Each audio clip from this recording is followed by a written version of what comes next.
Eating a cup of vanilla ice cream with a wooden spoon, Mrs. Threadgood was reminiscing to Evelyn about the Depression.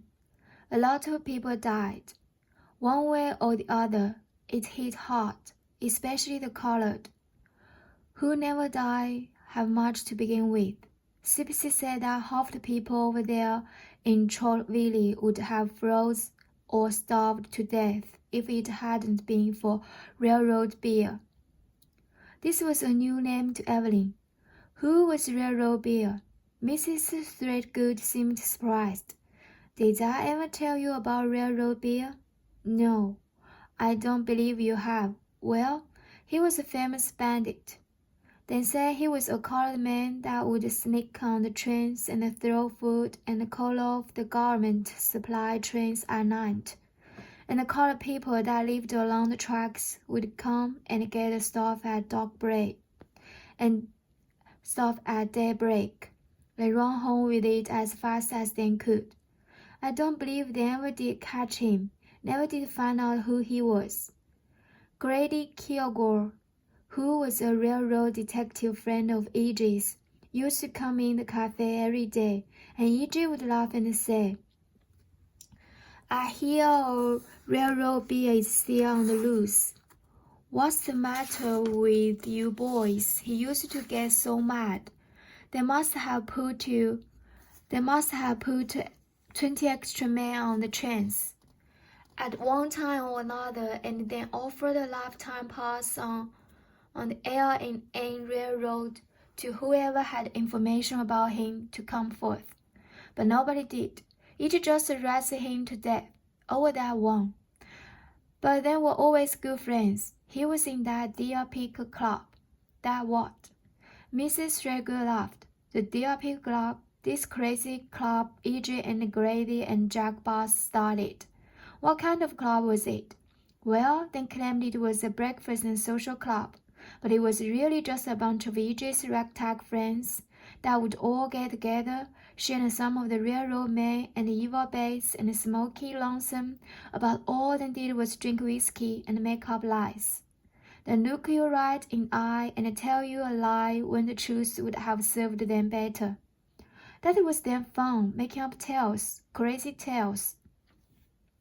One time, Ruth had just come in from church and E.J. was sitting around with them, and she said, Ruth, I'm sorry to have to tell this, but while you were gone, Stump swallowed a .22 caliber bullet. When Ruth got all excited, E.J. said, Don't worry, he's just fine. I just took him over to Doc Hadley's and he gave him half a bottle of castor oil and said it was all right to bring him home, but just be careful not pointing at anyone. Evelyn laughed. Mrs. Threadgood said, Well, you can imagine that Ruth didn't care much for the idea of that club. E.J. was the president and she was always calling secret meetings. Claire said those secret meetings were nothing more than hot poker games. But he said that club did some good things, but they would never tell you about it if they did. They denied it every time. They didn't care anything about the Baptist preacher, Reverend Scourgins, cause he was a teetotaler. And every time some poor fool would ask where he could buy whiskey or live bed, then sent him over to the preacher's house, like to have driven him crazy. Cipsy was the only colored member because she could tell lies right along with the rest of them.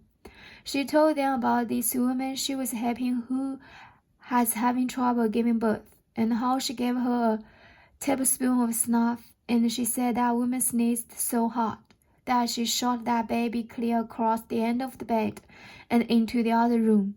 Evelyn said, Oh, no. Oh, yes. Then she told them this tale about her friend Lizzie over in Trollville that was expecting a baby and started craving starch. Said that Lizzie took to eating it right out of the box by the handfuls, and sure enough, when that baby came, it was white as snow and stiff as a board. Oh, for heaven's sake, But you know, Evelyn, that could have been true. I know for a fact some of those colored women ate clay right out of the ground. I can't believe that. Well, honey, that's what I heard. Or maybe it was sticks of chalk. I forget which one, but it was either clay or chalk. Evelyn shook her head, smiling at her friend. Oh, Mrs. Threadgood, you're funny. Mrs. Threadgood thought about it and was pleased with herself and said, Well, yes, I guess I'm at that.